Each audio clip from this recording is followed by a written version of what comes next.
Okay, I'm going to go ahead and call the meeting to order. Today, when we do roll call, we need to be, since we're remote, there's some new rules about roll call. You just need to state that you're present and your city and your state from which you are joining us today. Everyone have that? And then Melanie will need to record that information in the minutes. Okay, are you ready for that? Everyone has their answer? Okay. Melanie Macy, we'll start with you. You'll do some nice modeling. Present, and I'm here from Royal Oak, Michigan. Great. Carla. Present, I'm here in Royal Oak, Michigan. Catherine. Sorry, I was having internet trouble. I got kicked off. I didn't hear what you asked us to share. Oh, you just have to tell us that you're present, and you have to say the city and state that from where you are right now. Okay, present, Catherine Reed Payne, Royal Oak, Michigan. Roxanne. Present, Roxanne Plater, Royal Oak, Michigan. Erin. Present, Erin Van Beek, and I'm in Royal Oak, Michigan. Mark. Oh, you got to unmute, Mark. Mark Walton, Royal Oak, Michigan. Thanks. And Stacy Woodward, Royal Oak, Michigan. Oh, thanks for making it easy, team. There you go. Nice job, everybody. Okay. Next on the agenda is public comment. Do we have public comment? We do have a public comment this evening. Oh, this is exciting. I know. Let me play this for you. Okay.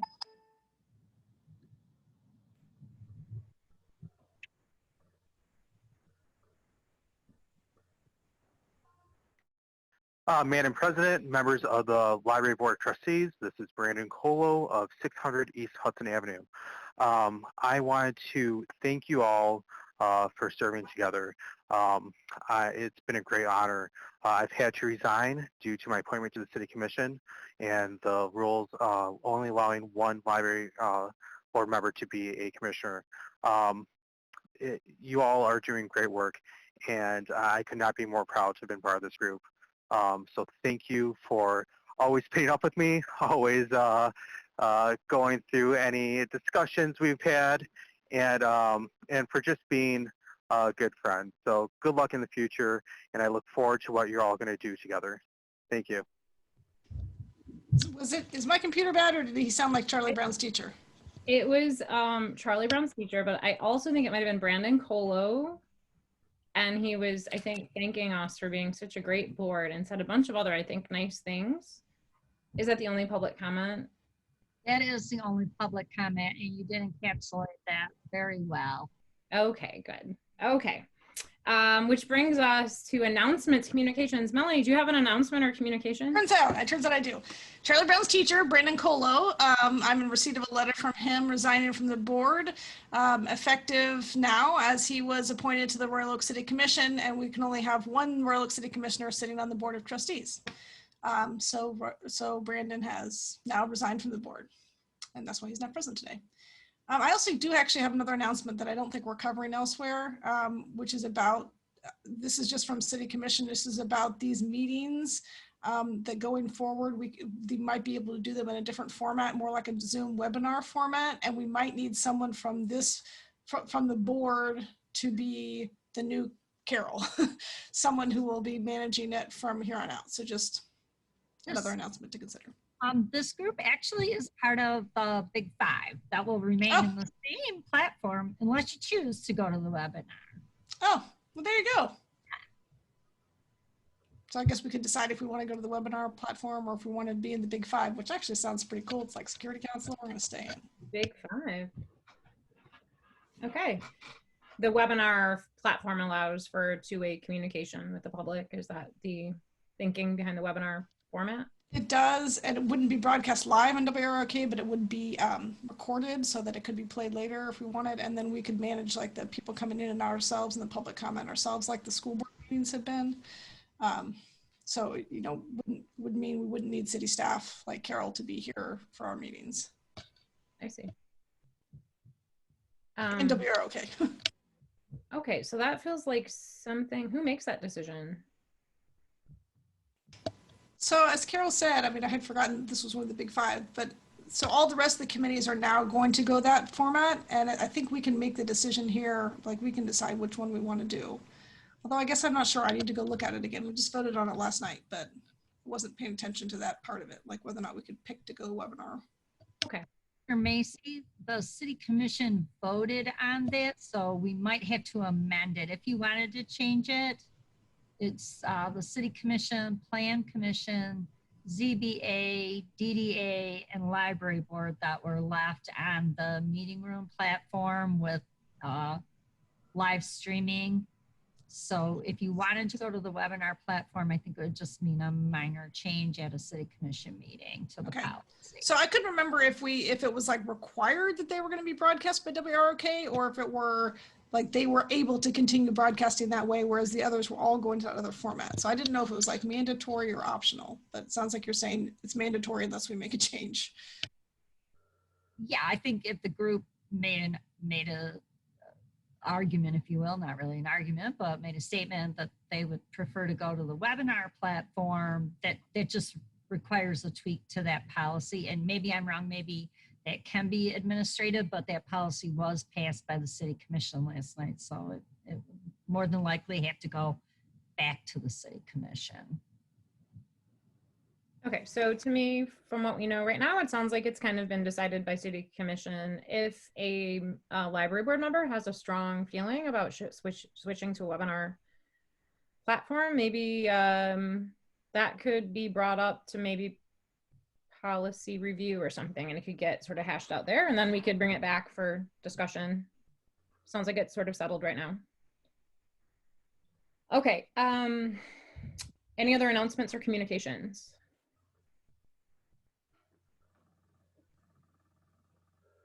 Okay, next we have approval of the agenda. Is there a motion? I move, this is Roxanne, I move to approve the agenda. Carla Yes. seconds. Thanks. Discussion?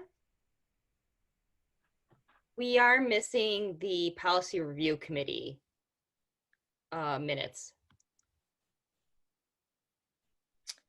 I think those were sent right before the meeting started. Oh, shoot. Okay. It's right before. So we have them. I haven't had a chance to review them myself, but they did come in. Okay. All in favor of approving the agenda, say aye. Aye. All opposed? Let the record reflect that this motion was passed unanimously. Okay, next we have acceptance of the minutes from September 24th.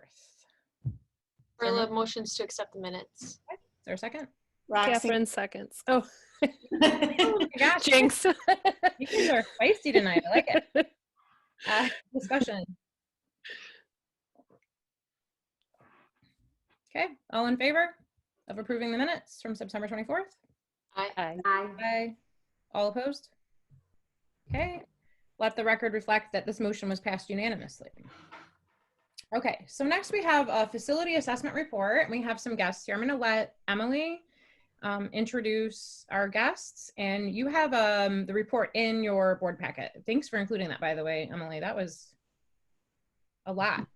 Yeah. Really informative, so thanks for including it. And It was extremely informative, comprehensive, just a great document. I'm so thankful we went through this process.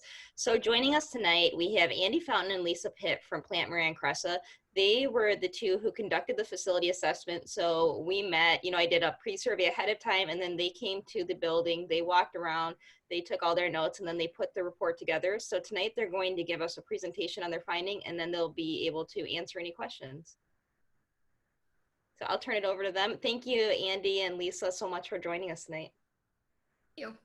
Hi, good evening. Thank you for the opportunity to present to you this evening. I prepared just a quick PowerPoint here, and I'm going to attempt to find it and share it with you. Let me know if you can see my screen. Thumbs up? Everybody good? All right. I can see it. Again, thank you very much for the opportunity to present this to you this evening. Both Lisa and myself really enjoyed the time we spent with Emily and the staff at the library. I'll take you through a couple slides here, and then I'm going to let Lisa kind of go through the nuts and bolts, the detail of the report, or what I've prepared for us this evening. Just a quick overview. This lists out some of the dates that we were, our date that we were on site, some of the team members that we had met with, and just a kind of a brief overview. Our assessment's based on a visual inspection of your existing building and site conditions, along with interviews with library personnel. The facility report includes operational system improvements related to mechanical, electrical, plumbing, interior finishes, building envelope, and other building systems. While this assessment was not exhaustive or destructive in nature, the intent is for this report to serve as a roadmap for the library for future capital projects related to your facility.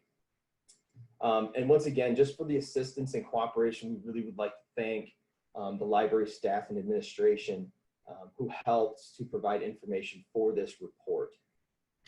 With that, I'm going to let Lisa kind of take you through the next couple of slides here to the end, and then we can wrap up with and try to answer any questions you might have. So Lisa, I'm going to let you go ahead and take it from here. Good evening. Like Andy said, thank you so much for letting us be a part of this. I'm doubly appreciative because it was the first time I was able to get out of the house since the lockdown. So it was fantastic. The weather was beautiful. We got to walk around outside. I don't think Andy told you, but our backgrounds, I believe Andy's background is construction management. I'm an architect by trade. So you've got a lot of hopefully well-rounded people doing this assessment for you. So one of the first things that Andy and I did was, we basically just walked around the outside of the building, and like he said, it was non-invasive. So we just did some, high level, taking a look at your systems and grading them as part of this assessment. And we put those, like he said, in critical need. Those are things that you should jump on in like 1 to 3 years. And then we have a deferred maintenance, which is about 4 to 6. And then the property enhancement, we put that out in the 7 to 10 year bucket. In general, your systems are very well maintained. We know that you guys keep things up extensively. You had a really nice renovation. What was that in? 2006. Was it 06? Yep, right there. In 06. So, we were basically just looking at, things that are just coming up to end of life with your systems, like carpet, commercial grade, only lasts 12 years. You want to put that in somewhere. And Emily was very vocal in saying, you've got some of these projects coming up. So she helped us in making sure that we were prioritizing things appropriately with projects that you have upcoming. So this is just a little background. I believe you said you guys are all in receipt of the assessment. So you want a little bedtime reading, go ahead and feel free to flip through that. So this is just going to be really quick, but this is just some background on your building, probably all things your site acreage, the square footage of your building, not doing any additions. You just had it recently remodeled for a building built in 1963. It is very well maintained. High level, your roofing system might be coming out of warranty, but still looks good. Your envelope is still tight. It doesn't look like you're getting a lot of leakage. You've taken care of a lot of asbestos and things like that. So in general, your systems are very good. So this is just some more of that overview thing. And once again, the library staff was very instrumental in giving us this information, and hopefully you guys find it kind of informative. So at least what your roofing is, what your systems are, what kind of heating system is electrical, if you're on city sewer, things like that. So this is just kind of all listed out here. So this is just the box in your site. And I do want to let everybody know that, so I forget what you call it, like the park to the rear of the building, we did have a lot of things called out for that, like lighting and whatnot, but then we were made aware of the city is doing the park there. So we pulled back a lot of that work up to basically the face of your building. So I don't do anything with like your trees are overgrown, there's some are dead. I don't show anything about pulling those things out, replacing them, doing any hardscape or anything. So we literally just did anything to do with like the facade, like new signage, replace your lighting directly on the building itself. Next. So all we did here, we just want to show you, yes, we did walk around your building, and here are some just informative pictures, maybe some deficiencies that we found, or just kind of pointing out spaces. So, just high level, maybe your building could use a bit of a cleaning to refresh it from the, the scape. You guys are getting so much work done around there. It might just need a little bit of refresh. You got some spalling there. Looks like you've got some failing, actually some pretty major failings on your retaining wall. So those are things that would be on the critical 1 to 3. You'd want to, get those looked at right away. Some of your building lighting is kind of deficient, old, yellowed. Replace those things. And then moving on to the inside of your building, you guys have already upgraded for ADA, which is great. A lot of your hardware is already upgraded. Fantastic. You've got the drinking fountains, bottle fillers. So basically we're just looking at interior refresh, right? Your carpeting, some of your paints. We might have found a few other upgrade things, but overall, the systems looked really good. Everything seemed to be up to code. You guys have fully sprinkled building, which is fantastic. It looks like you don't have to go through and do any of that. Just some small deficiencies. Your switchgear looked great. You might want to replace some, box heaters and your overhead door. These are just things that, would be critical need items. Maybe the door is a property enhancement because you don't have to do it. But in general, your systems looked well.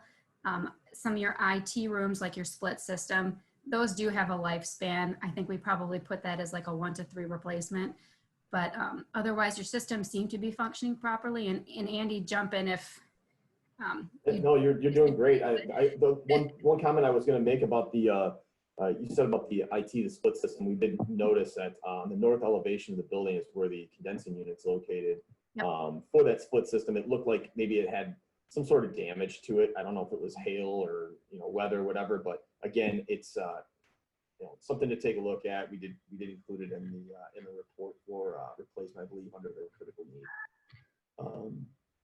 Go ahead. You can keep going there. Yeah, we'll just keep going through these really quick. So, and then we noticed you have a beautiful new entry, and then your handicap accessibility. So you've taken care of all that right out the front of your building, but more deficiencies on the inside. You did have some outdated hardware, not a lot. For the most part, it was just back of house spaces, and then you've got some superficial damage from carpet. Easy things to replace. You don't have to do it, but you could to just upkeep. And then it looked like you had some water infiltration in your basement that you might want to. Sorry about that. Jumped the gun there. No, go right ahead. And just to your point, Lisa, yeah, I wanted to, I guess, sort of echo what you said. Like, I believe there was 2 doors in the base on the lower level in the back, like you mentioned, back of house that didn't have ADA hardware. So again, very minimal. So bravo to you for addressing these issues head on. And that new the new entryway that looks really nice. So go ahead. Lisa, I'm gonna let you go ahead and cover part of the cost with respect to the items that we identified. So I'm going to jump back really quick to the new entry that you put in though. So you have this beautiful new entry, but maybe it's time to refresh that canopy. That canopy roof in particular is end of life. So that might be just a great opportunity to really spruce up that front of that building, is to just take that canopy down, build something new. You got to replace that roof anyways, put in some good site lighting out there. So just, you have a lot of opportunity out there in the front, since all the sidewalks have been redone, beautiful Royal Oak lighting, and I think you have otherwise very, very minimal expenditures that you'd have to put into, I think, the facade of your building, other than just upgrading exterior lighting, maybe cleaning the panels, and then any kind of maybe new signage off the park side that you might want to incorporate in there, since it's going to be a big, beautiful plaza. Otherwise, if you get a chance to look at that assessment, we roll it up into cost categories just like you see. So basically everything's summing up that critical 1 to 3 year, that deferred maintenance 4 to 6, your property enhancement. This is where you're coming in at. So your critical need currently is 1.2 million. Your deferred maintenance is 615,000, and then your property enhancement is, I think it's 3.6. obviously, if you look in that assessment, it's all broken out. So you see every single line item, and then you'll understand, you know, what each of those costs are individually, and how we compile these numbers. Each of these numbers, critical, deferred, and property enhancement, do have a cost escalation factor included on them, because you're not going to spend all that money right now. And then in 5 years, it's going to cost a little bit more. And then in 7 to 10, it'll cost, once again, a little bit more than it would in current funds. So that is already, we include those prices in here. If I could, Lisa, just real quick, you'll see in the report, there's a 2-page document that gets into, you know, very, very fine detail of how these costs are derived. And then there's also another page that looks very similar to this one that calculates the net present value of these costs. So in the event that you say, you know what, we got $5.5 million worth of need, maybe we should just tackle it right now and hit the reset button.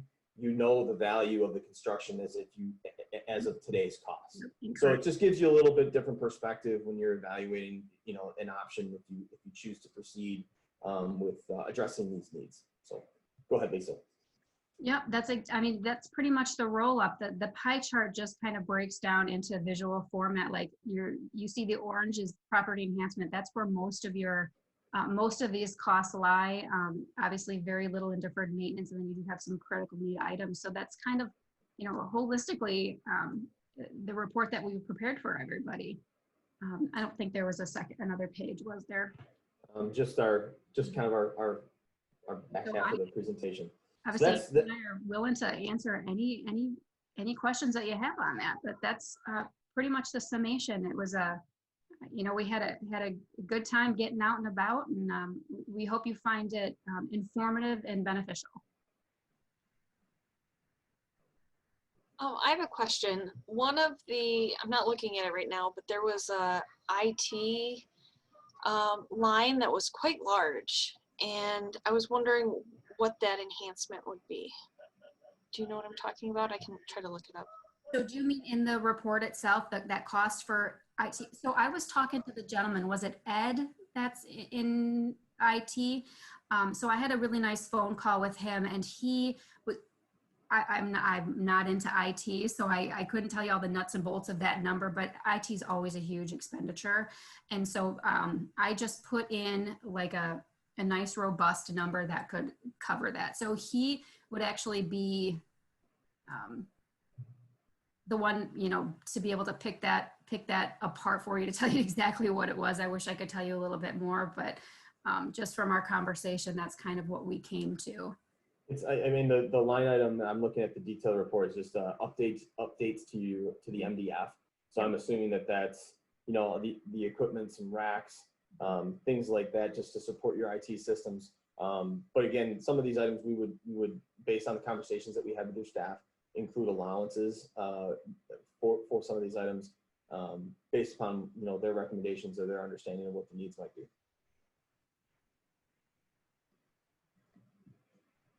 Other questions from board members?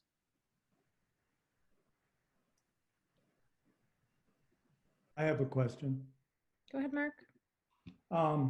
So you noted that some of the fans weren't working on our chiller. Yes. I haven't been in receipt of any information if there's any problem with the HVAC system.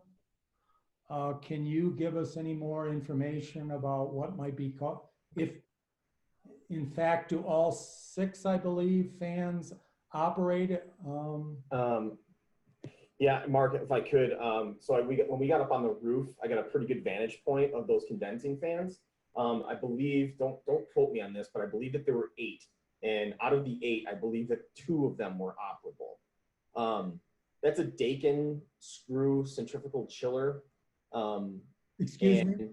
The manufacturer is Daikin, or it used to be McQuay. It's a centrifugal air-cooled chiller. And, you know, just based on, if you just go off I wasn't able to determine the age of that piece of equipment based on the information that was provided. However, if I can get the serial number from that unit, I personally know the rep from Daikin, and I can get you some more information about the life, when that unit was installed, and potentially get you in touch with that group that may be able to either provide some maintenance to that piece of equipment, or you could perhaps start a conversation about what it might cost to replace the chiller itself. But I hope that answers your question. I think you started with 2 out of 8 fans, and then I kind of went in a different direction. But if we can help you with that, I'd be more than willing to facilitate that for you. Would that be a warranted item? I can't speak for Dakin, but I'm going to guess that it's not currently under warranty. The unit itself looks like it's in excess of 10 to maybe 15 years old, and typically the units are not under warranty in that time frame. So is that Dakin, D-A-K-I-N? D-A-I-K-I-N. D-A-I-K-I-N. Yep, Mark, if you'd like, I'd be happy to, we can talk offline, or I could, communicate through Emily and get you in touch with the gentleman. His name is Rick Klaus. I've done a ton of work with him over the years, and he's more than willing to come out and share whatever information is available on that unit. So, okay, I appreciate that. Sure. A couple other questions. So you note that there's water infiltration in the mechanical room. Mm-hmm. I think that's a long-standing issue, if I'm not mistaken. Okay. How critical do you see that in terms of a need to be remedied? I believe we did put that in the 1 to 3 year critical, and I believe we put some money at that to have somebody come out and investigate it for you, and then to take care of that. I didn't know how long it had been there, but I mean, if it's not causing you problems, you could probably push that out, but you probably want to get it looked at just to make sure you don't have an underlying larger issue. We have a habit of, anytime we see standing water inside of the building, we typically consider that to be a critical need. But you like Lisa had mentioned, you could work with groups like RAM Construction, who specialize in waterproofing of foundation systems. They could come out and do an analysis and advise you if there's any options that you could explore at this time without getting into I'll just say a major construction project. Was that RAND, R-A-N-D construction? No, it's RAM, R-A-M. Okay, RAM construction. Yep.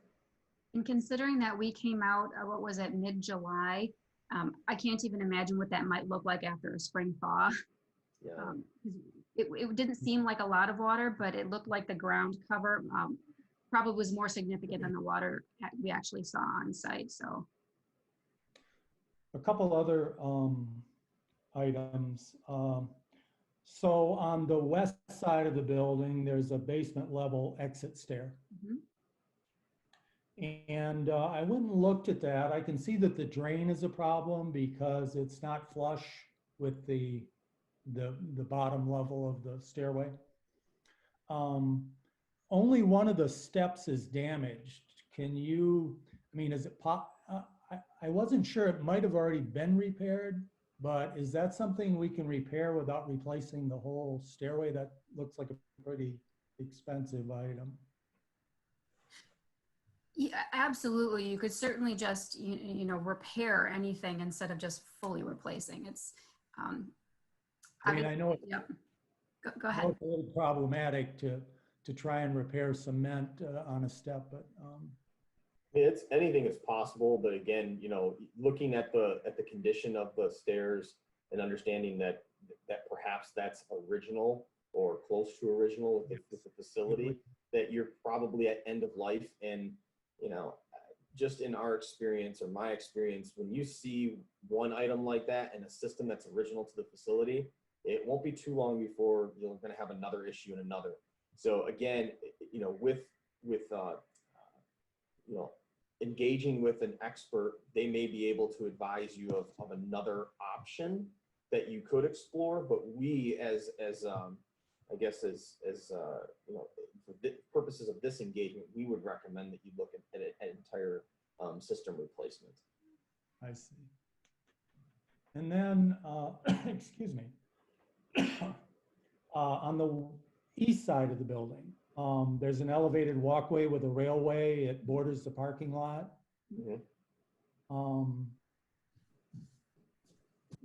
What's the I mean, there again, that's an expensive item. I went and looked at that myself. It is in pretty rough shape. And the handrail itself is actually sort of dangling there. I think if someone leaned on it, they might fall into the parking lot. So, but that's, yeah, I mean, if we see conditions like that on the figure you quote is for replacing the retaining wall as well as the walkway. Is that correct? I believe so, because I believe there was, like, if you were standing on the sidewalk, some of the areas have actually split. And so there's actually holes in the top of the, I believe, the sidewalk way part. So I think we just had a replacement of your whole system there. And then I did note that the railing, yeah, seems to be on the end was damaged, and it's kind of just hanging in there. Okay, I think, I mean, I could probably go on and on, but those are the main questions I had about. Sure.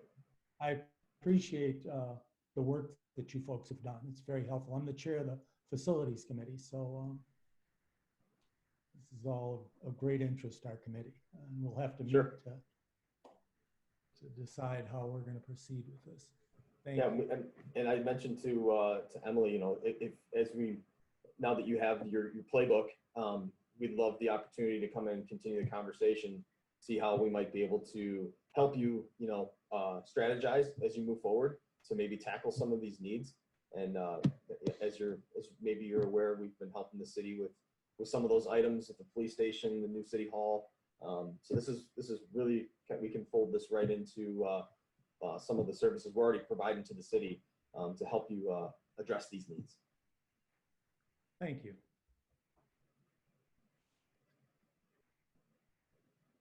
Thank you.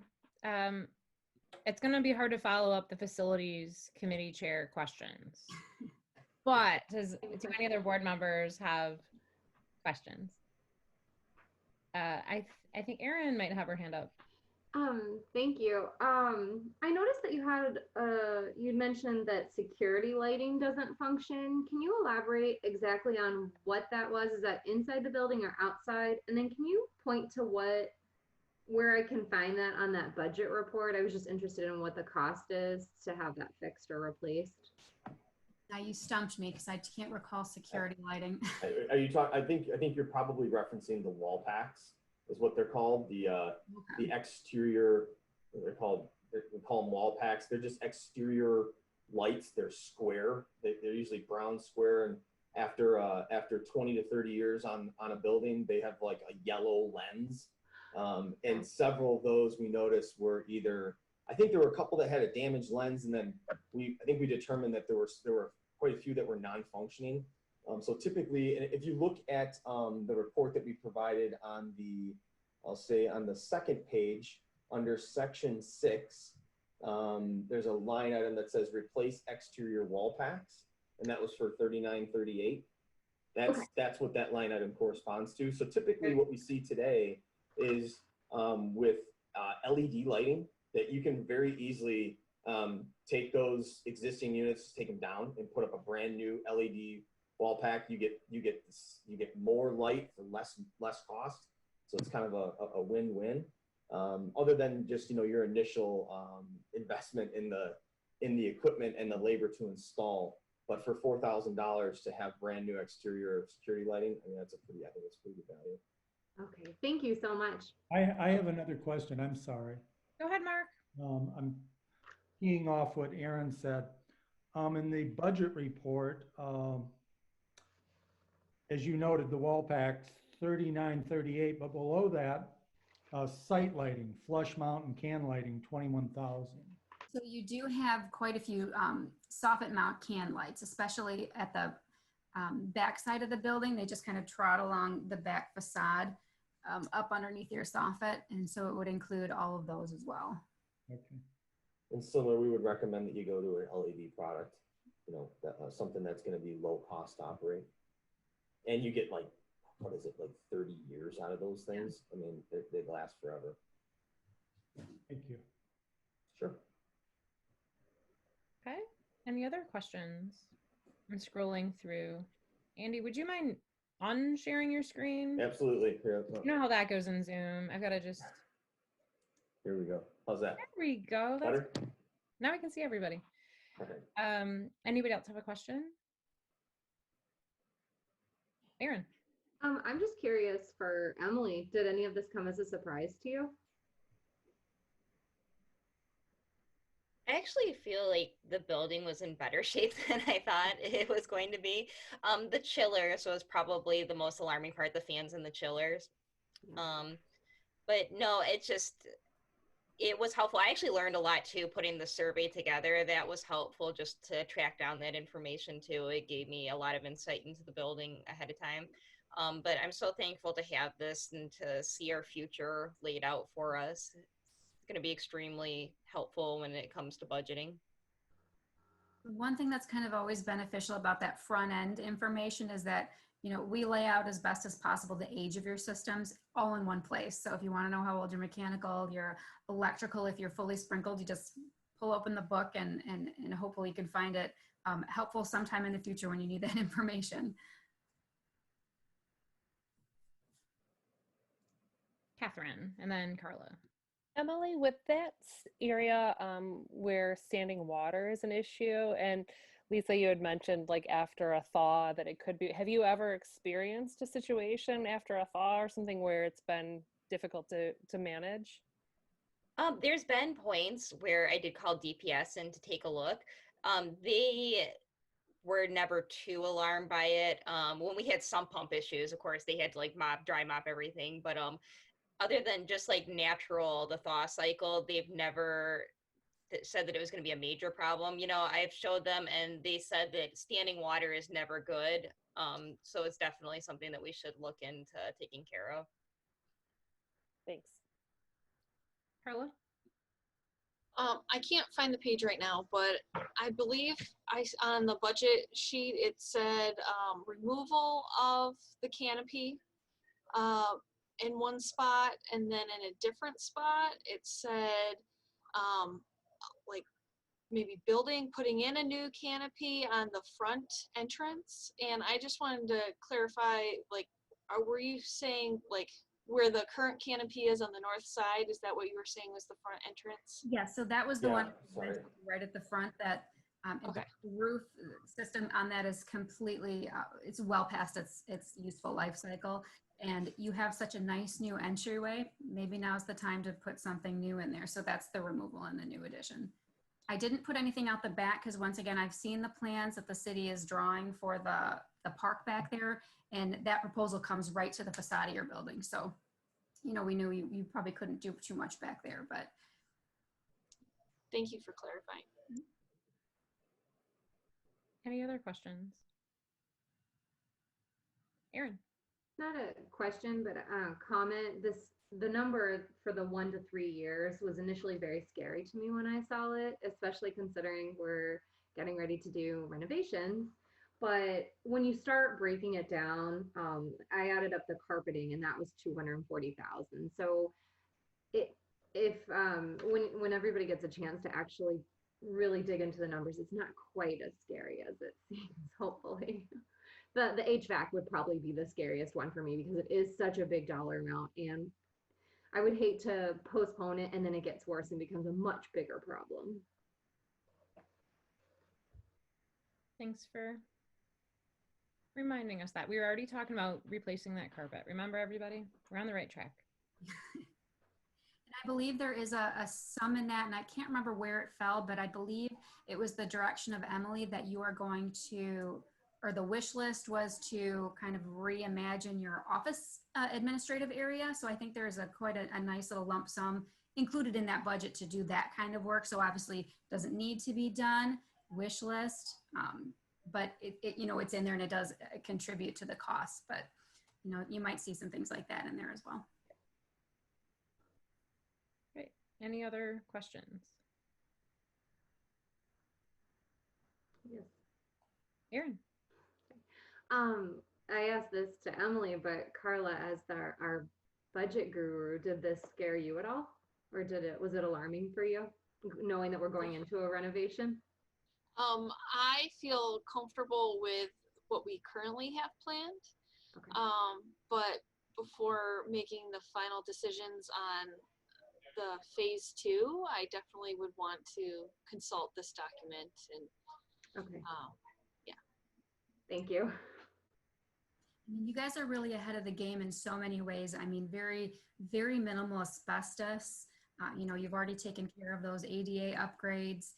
We obviously didn't dig into the functionality of your elevator. You know, so there might be some underlying mechanical issues there, but it seemed whole and working well. So, I mean, your systems are really intact, and you guys are going in the right direction.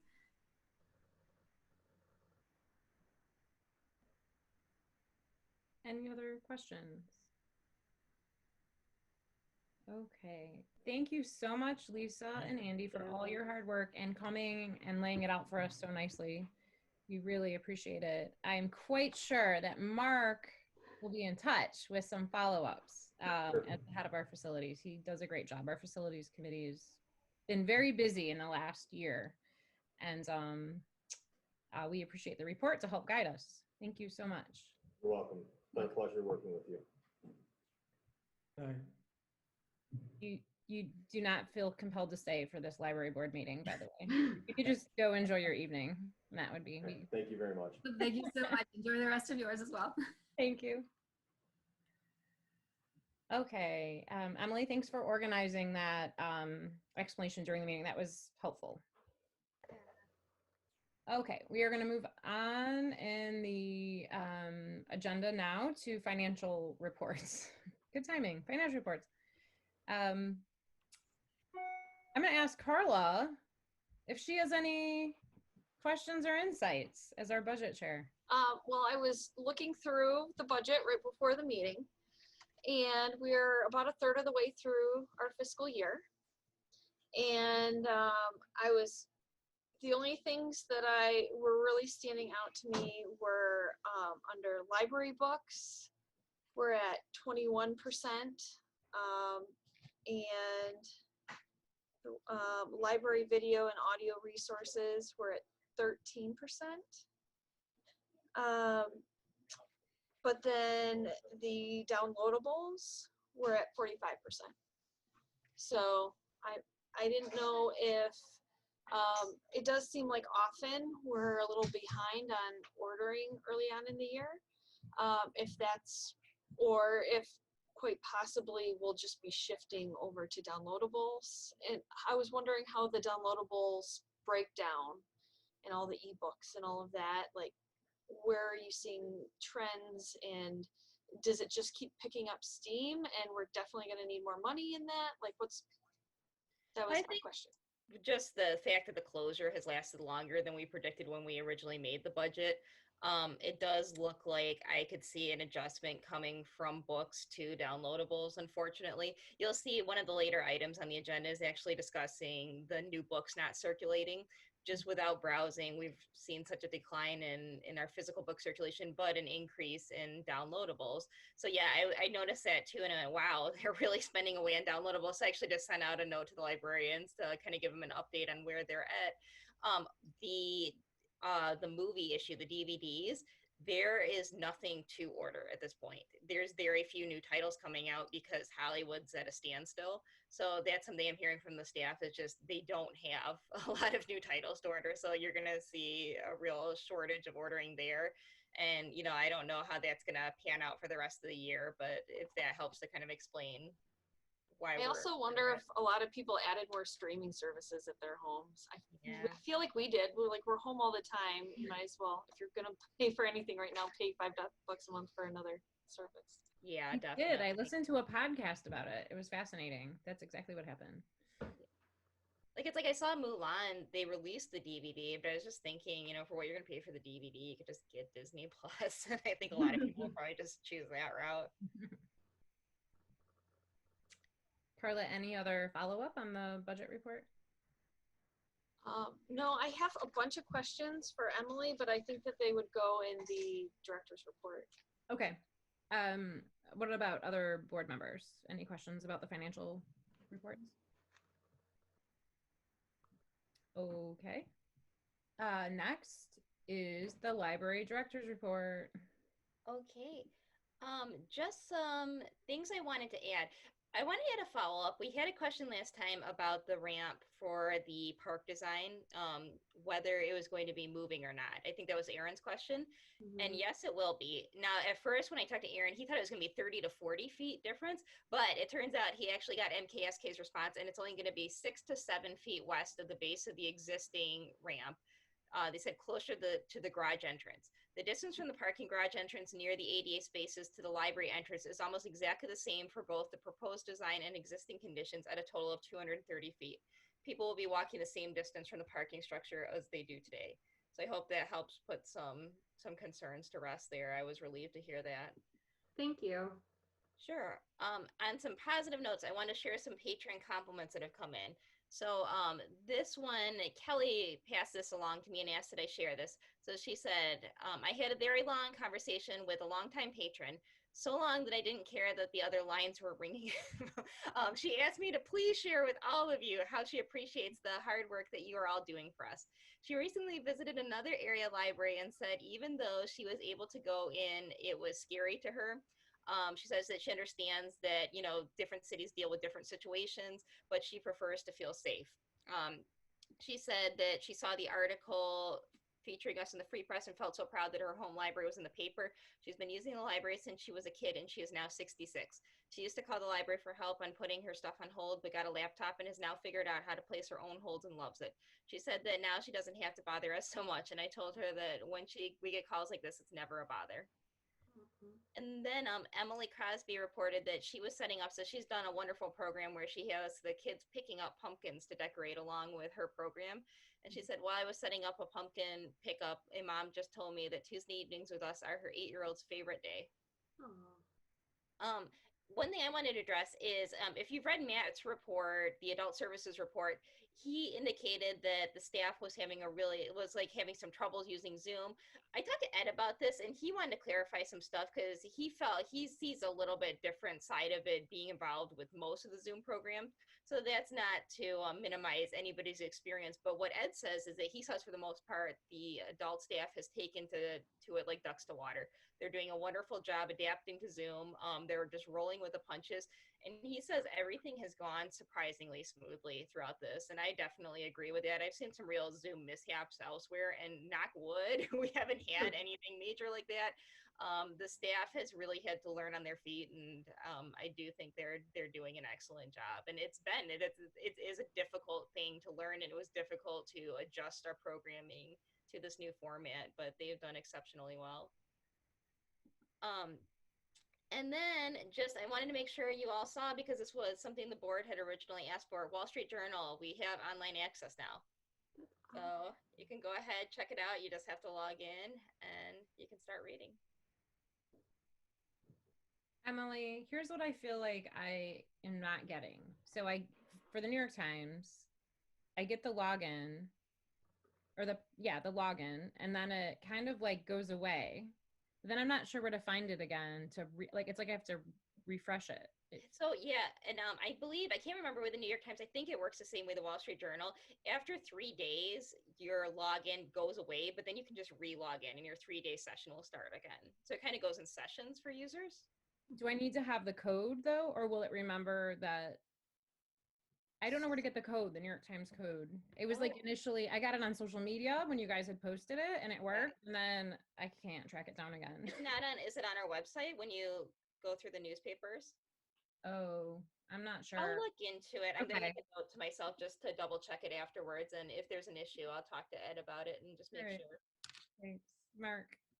Do you have a digital subscription to the New York Times? Yes, we do. No, I'm talking to Stacy, a personal.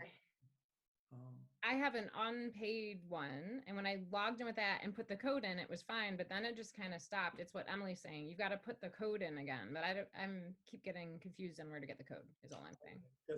Because I ran into a problem. I tried to access it, but I have a digital subscription and I don't think you can access it if you already have a digital subscription. Got it. I could be wrong, but I think that's what I determined at that time. Maybe it wouldn't be a bad idea. I saw the post about the Wall Street Journal, maybe to add the New York Times one with it. That'd be a cool sort of, to remind people that both are available. Definitely a good idea. Great. And that is music to my ears that we're getting these digital subscriptions with all these paywalls now for reputable news sources. So thank you. And surprisingly easy too, and very affordable. I was shocked at the cost of it for a library. That's great. Are there other things you'd like to add to your director's report? No, there are not. Okay. Questions? Erin. I think it was in Adrian's report. She mentioned the home delivery service. Can you tell us how it's going? It's new this month, right? In October? Well, yeah, we haven't actually started it yet because Aaron's getting us a car. So he initially was looking at this van, but he said he's got us a better car now. So it's smaller. He said the other one is kind of ridiculous. So, but he said it was going to be a few weeks out. We're in contact about that. And what we're going to start with is, this was something Melanie, when we were covering in policy review, she said, do you want to do anything with the delivery service? And I said, as per our last board meeting, how we kind of left it was just to pilot it with our home delivery, our homebound service, and started out there. So I think once we get the car in place, that's how we're going to kind of start out slow and see how that goes. Awesome. And then you'll be keeping track of things that would go into a policy as you're piloting. Absolutely. That keep track, and then that can go to policy review with Melanie as the chair. She's our new chair of policy review. That was Brandon's. He was chairing that. Okay. Carla. Emily, can we get an update on the RFID tagging? Yes. So I did an RFQ for it, which is a request for quote, because it's kind of a smaller amount and it's such a specific service that there is 3 major people who do it, but then it's kind of weird because 2 of them were really the same. Like I was dealing with the same guy for Demco and Biblioteca. So I just ended up getting a Biblioteca and a Envisionware quote. So I just got that back yesterday, and I talked to the purchasing agent and she said we can just go with the lower bidder and we're good to get started then. So I think from there it's going to be a 4-week process. That's good news. Gosh, just moving along. Yeah. Other questions? Carla. Now the lighting that we were planning to have upgraded this year, did we leave it that we're like on a list to have somebody come, or where does that stand? Julie Lyons-Bricker and I are working together on that, and we're actually we're going to be in touch real soon. We had started prior to COVID, and then obviously everything kind of got derailed. It got put on the back burner, but we're ready to pick back up in that. But yeah, we were going to then move ahead with the project. So getting the lights, and then I think you would have to bid out the installation of them. I have a couple more things. The mention about purchasing a green screen, I think that's fabulous. And I think we'll use it a lot after this is over, because we talked about having like a podcast area set up. Yeah. And well, I guess podcasts, you don't need a green screen too much. But anyway, I'm sure that people will be really happy that it's around the library. I've seen libraries, even before COVID, I've seen libraries do really cool things with green screens. Like they'll use it in every one of their programs. They'll do like cool backgrounds for photos and things. So yeah, we'll have a use for it for sure. And then you were working on filling out some grants, and where do those things stand right now? So last night at the city commission meeting, they had the presentation or the notification that we were awarded the IMLS grant. That was a smaller one for PPE and technology. And then Emily's National Endowment for the Arts grant was also announced. And then from there, I'm working on the biggie is the Oakland County grant. So we actually were assigned the city, and she's also for the library too, a liaison through Oakland County. So I've been in talks with her. She said it's about going to be $50,000 for reimbursement. So right now I'm just working, getting all of our receipts in. We're at about like $48,000. So I just want to get it up as high as we can, make sure we're getting all of the necessary stuff in. And I'm about to submit all of those receipts for reimbursement. As far as, she said that then what they'll do is evaluate and see if there's money left over. And that's where I was thinking, now that we're able to go ahead with the RFID project, that's why I was eager to get that going, is that I'm trying to possibly get some grant funding to reimburse for that project as well.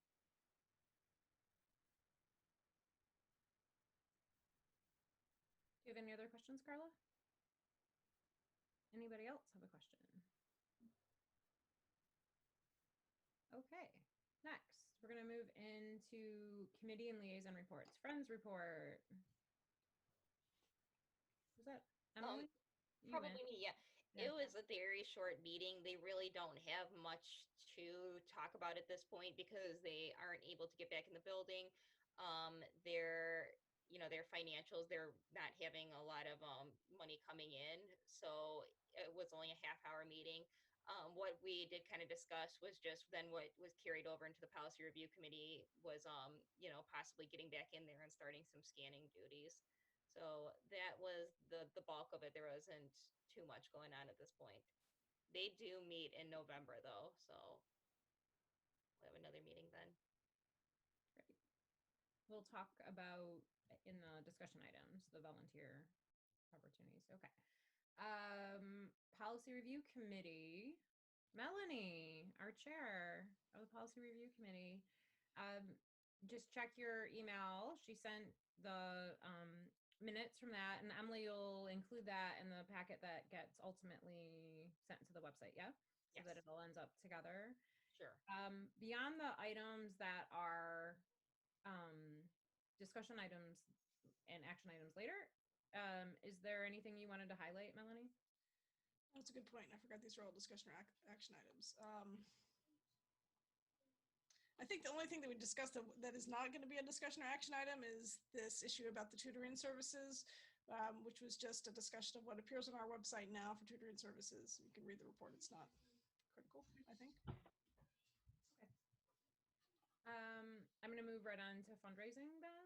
Fundraising committee, you met. Yes, we did. You submitted a report, but would you like to highlight? Actually, the first draft, or maybe we're even at the second, Catherine, is coming together very well. And Catherine took the lead on that. And if she has anything to add, I'm going to defer to her on that. Not too much. I mean, I changed it to focus a little bit on the year that this was, because I don't think you can ignore that in talking about all of the ways that the library deployed its services in different ways to help people, and to stress that importance. I did kind of focus on the pandemic and how we dealt with the different stages of it so far, but I think that reflects very well on the library, and hopefully that will still bring in good money. Yes, and the timing of the letter is? I'm shooting for having it in people's ready, mailed out, and then in mailboxes by Giving Tuesday. So the Tuesday after Thanksgiving. Great. I think that's December 1st, correct? Yeah. So December 1st or 2nd. Yeah, it's right. It's December this year. Thanksgiving's late this year. Yeah. Okay, great. Thank you. Now, Roxanne is sadly term limited. Yes. And so Roxanne has one more board meeting left in her. That's in her term, and she's played a really important role on these committees. And I'm wondering if in the committee you've had any discussion about who might want to become the chair. I'm wondering if it's Catherine. I'd be willing to be the chair of the fundraising committee for sure. Okay, and then we might want to think. You might want to start thinking maybe you would like to join that fundraising committee. We have. We will by January need 3 new board members. So we're gonna things are moving and shaking around here. So it's something to think about now for 2021. How would you like to live your best life on library committees?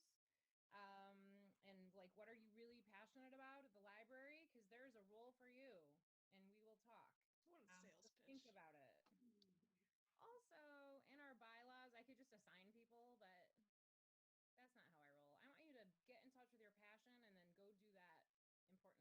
So be thinking about that. And Roxanne, I can't believe you only have one meeting left. Oh. No, it's all of a sudden it's almost over. I don't believe it. Okay. All right. So thank you for the work on the fundraising committee. Next is DDA, and that is Emily. Okay. So let me just pull up my notes. Okay. The DDA meeting. Whoops. So there wasn't much really relevant to the library, but just going through some of their items. They're going to start the 11-mile lighting project we talked about before in previous meetings. They supported the new parking meters, which was the discussion item at the city commission meeting last night. They're reimbursing Stonebrook condos for brick pavers that the condominiums had put in years before the city ended up doing it. They're going to be funding a street lighting project at 505 Main. They're allocating a total of $48,000, $28,000 for streaming advertisements on iHeartRadio, and then another $20,000 for other streaming platforms. And then they're taking those gift cards that they were doing in the summer, the Gifty gift cards. And the idea is that they're going to do another promotion with all of their, I guess they have a big balance left over from unspent cards. So how they're going to use that is they're going to do a promotion where if people buy a Gifty gift card, then they'll match that. So they're budgeting $150,000 for that. And then just the last note is they're talking about those screw videos. And if you'll recall, this was again pre-COVID, they had hired a marketing team to film these really high quality videos. And they had mentioned the library's gonna be included in those, but it sounds like they already filmed them and we weren't included. So I was bummed when I heard them mention it. That's all. Thank you. Next, nominating. I think Erin had a question. Erin has a question, sorry. Sorry, I don't remember when or where I saw it, but I saw one of the commercials. It was really nice. And I've seen the billboards on 75, but the commercial was very high end. And I don't think I saw the library in it, unfortunately. But it was a really nice commercial. Yeah, I'm jealous. They said they were beautiful quality. They compared him to Anthony Bourdain. I remember that. Anthony Bourdain. Wow. Jeez. Maybe next time? Yeah. Okay. You can get our curbside service. Come on, it's super dramatic. That would be really good footage for sure. Okay. Nominating committee. Melanie or Catherine, who is going to? That's me again. Okay. So thank you everybody for talking to us about the nominating committee. It's a little bit odd since we are now down to 6 members and one of them is going to be leaving at the end of the year. But we're so grateful that everyone was willing to, do what needed to be done. So Stacy is willing to stay on as the president, which I think this is her last year coming up. So, right. So I'm very grateful for that. And both Carla and Catherine said, I will be VP if you need me to be VP. So without super enthusiasm, but with willingness to serve, which I was very grateful for. And so my feeling on this is that since Carla's had some experience before and we might be leaning on her for president next year, that it might be nice to give Catherine some experience with the vice presidential role this year. So that's my suggestion for the nominating committee. And then the most exciting thing in the world happened, which is that Erin said she was willing to be secretary. Erin, you're amazing. So it was a moment. I feel like you're going to be good at this too. I think so too. You have attention to detail. You're going to be good at this. I mean, it's hard to live up to Melanie's notes though. But I've been paring them down. But I think Erin's going to have that attention to detail, but also the ability to summarize that I struggle with. So you do great, Melanie. Anyway, so thank you very much to everybody, and that's my proposal for nominating committee. And we vote in January. but it reports now give you lots of time to just really think through this really intense slate. That way. I think in theory, you know, once we have the new board members, I mean, they might want to put their name out there, right? They might. Yeah, we still have to have an election. It's still democracy. I mean, these new members, they might really want to be secretary. I should probably get the details of the job first. Nope, not necessary. Not necessary. Too late. So we will hold our election in January. And thank you very much, Nominating Committee, for sorting that out. And thank you for Carla for being willing, and Catherine and Aaron, and thank you. That's great. Thank you, Stacy, for your leadership. Oh, you're welcome. It's my pleasure. Okay, City Commission, November 23rd. Remember how we talked a while ago about because of the like sort of format of meetings, it makes sense to maybe quarterly have the board have a representation to sort of communicate important things for the City Commission meetings. Well, November 23rd, there's a topic for the fundraising appeal and other library news. And Emily had some thoughts about, I believe, about what that might look like. Is that right, Emily? Yeah, so one thing I thought might be kind of special to include this time was to actually bring Emily Crosby along to talk more about the NEA grant. There's really kind of strict protocol for talking about it publicly, so I thought it'd be good to let her handle that, but then also kind of make the announcement and just go into more of what that'll entail, because it's such an exciting thing that is going to be coming our way, kind of give people hope too for the future of what they have to look forward to. And then I'm happy to talk about library news, and I didn't know if, you know, we talked a little bit about this in the fundraising committee, whether a member of the board or the committee wanted to join on, and then, you know, if they wanted to be the one to discuss the actual appeal letter, then that's fine too, or I can do it. I'm happy to. I would be happy to. I'll be 11 days after surgery, and I think that I should be doing fine by then, as long as, and we talked about this in our committee meeting, but as long as it's not in person, but it doesn't look like it will be. So I should be fine if you'd like me to join you for the 23rd. That would be wonderful. Thanks, Catherine. Mm-hmm. Great. Thanks. Okay. Next, we have one action item. It is a revision to 5.10 circulation fines replacement costs. This has been something we've been talking about for, I don't know, it feels like a few months, but it just kept getting pushed to the back burner because of all the other things.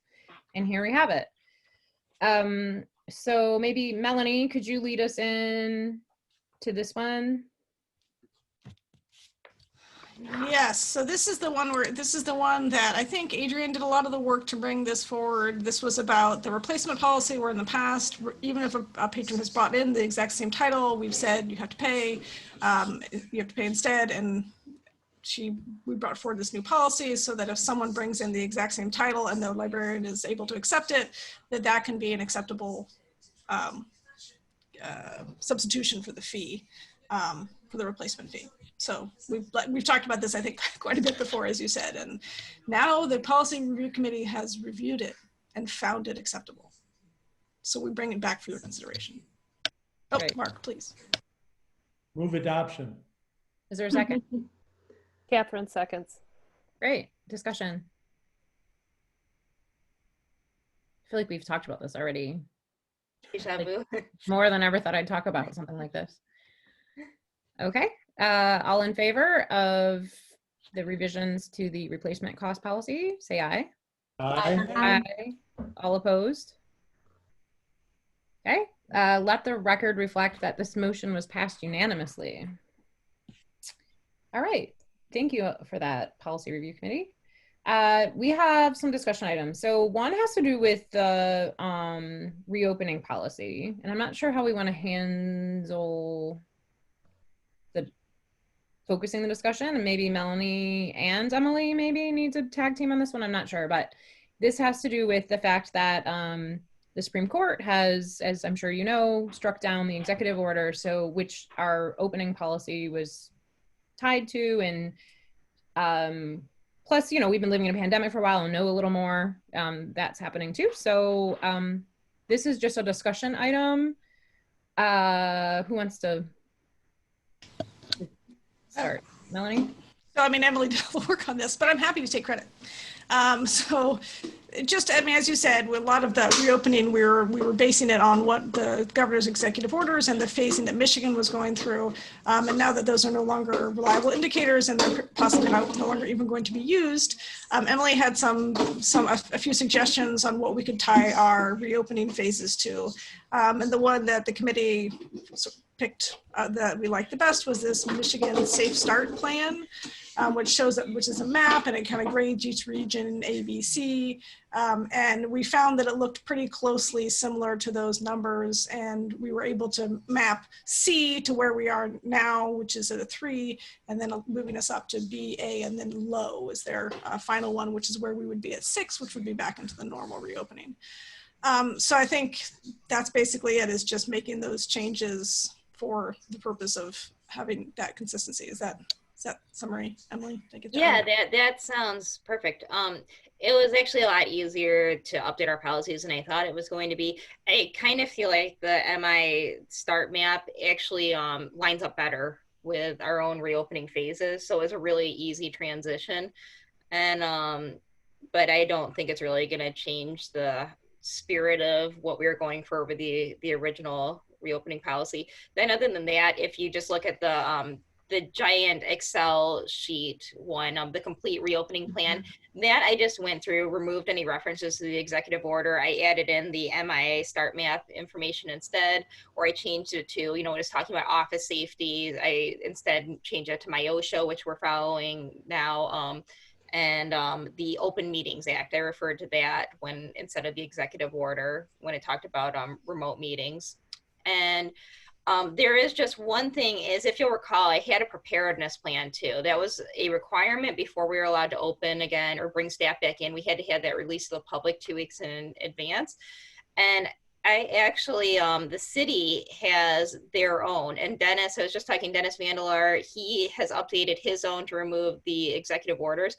I would prefer to just be on the city's plan, because honestly, if anything happens, we would work closely with the city. I'd go straight to human resources. So it just makes sense to follow along with the city's plan.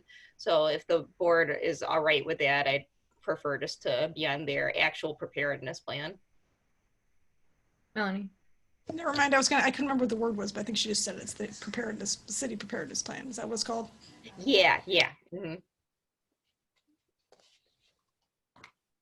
Is that not something we have to vote on? That's like something that you're doing as director? That I would feel like it kind of fall under like employee procedures. Yeah.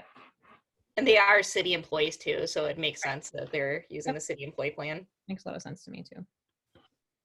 But these right here, like this plan really kind of refers, I think, specifically to our own library services. So it does make sense to me to still have our own specific for reopening of the building. It's a different beast almost. Yeah. So are there any discussion items or anything you'd like to consider before it sounds like at the December meeting, maybe we'll be ready with the updates to be approved on the policy, like where you've removed the executive orders, shifted over to the language of the My Safe Start plan. So I think we're ready to do that now. Yeah. We're ready to do it now. Okay, so is there a motion? So moved. Second. Okay, Sorry, discussion. it was Aaron second. Aaron seconded, thanks. Discussion. I should set a good example for whoever has to take the notes next year. She's already taking her job seriously. She's So- starting in January. So pretty much everything's the same. We're just referring to a different document with different names of a ranking system. Is that right? Yeah, just for legal purposes, we are advised just to remove, so that we couldn't get challenged on it. That came about just removing the actual references to the executive orders. Yeah. But otherwise, really, not the content hasn't changed. Okay. Any other discussion? Aaron? Was the grab and go new language that you added to phase 4? Yeah, I think we referred it. believe in the complete reopening plan, we have it kind of like, yeah, we have it as promo names, Grab and Go Royal Oak. So it's kind of been, you know, like, again, we kind of go back and forth. The official name, I think, is Limited Time and Capacity, the stage 4, but it's really, we amongst the staff call it the Grab and Go phase. Okay, it'll, I guess I'll want to learn more about that phase, because if I'm just going in the building to pick up my books on hold, I might as well just stay outside and grab them. Yeah. You know, does it mean we can actually go in and look at books, or, so it, Oh, well, you can. So that, yeah, with that phase, what it is you just have a limited time to go in and browse. okay. Is It's that kind of, going to it's be- supposed to imply like it's not like come in, sit around, you know, stay all day, come to Right. programs. Is that going to Okay. be discussed with this next discussion item around the appointments for library use as well? Is that Sure. part of the grab and go phase, or what is it called? Limited time? Yeah, whatever? it was kind of like a halfway stage. Mhm. That's not part of what we're agreeing to right now? That's No. separate? Okay. Okay. Thank you. Any other discussion?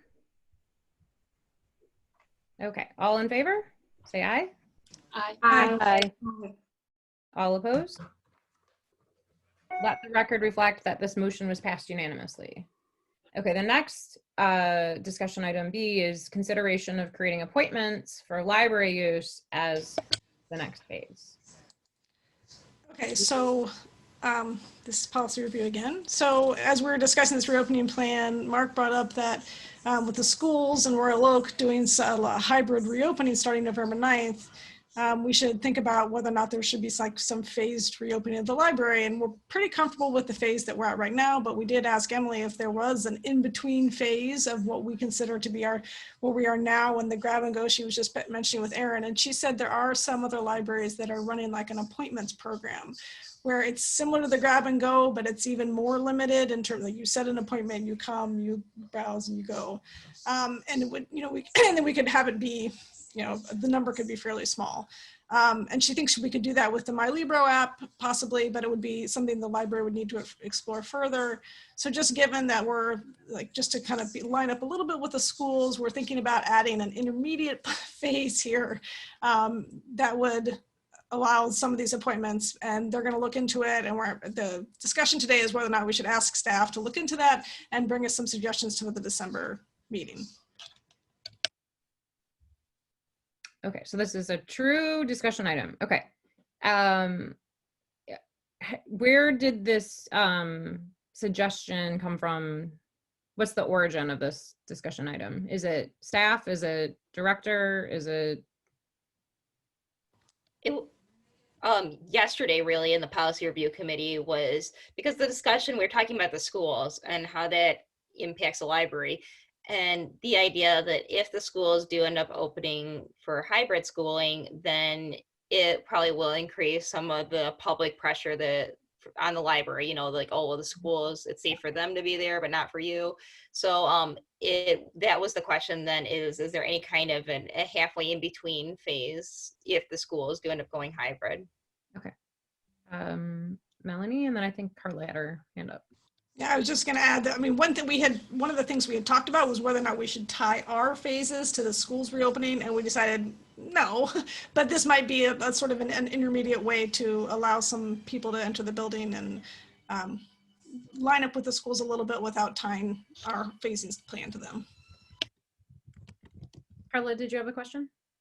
So I was just going to comment that, I mean, for me and how I use the library, it hasn't really been a problem to do curbside, but I have heard from others that they really miss being able to go and browse, to look at a book to figure out, is this the right rating level for my kid? And to be able to pick them off the shelves that way. And having a limited option for that, I think would really make some of our community members very happy. It's making it, you know, working out the details is probably the tricky part, but I think it's a good idea to look into it. Catherine. Emily, have any other libraries around started to do something like this so you could query them on what has worked or what hasn't worked? Yeah, actually, there is just some results from a survey and one of our listservs posted, and they had 19 libraries respond who were in that phase. No libraries around the area that I know of are doing by appointment. A lot of them are in their grab and go phase, but I haven't heard of any who do appointments.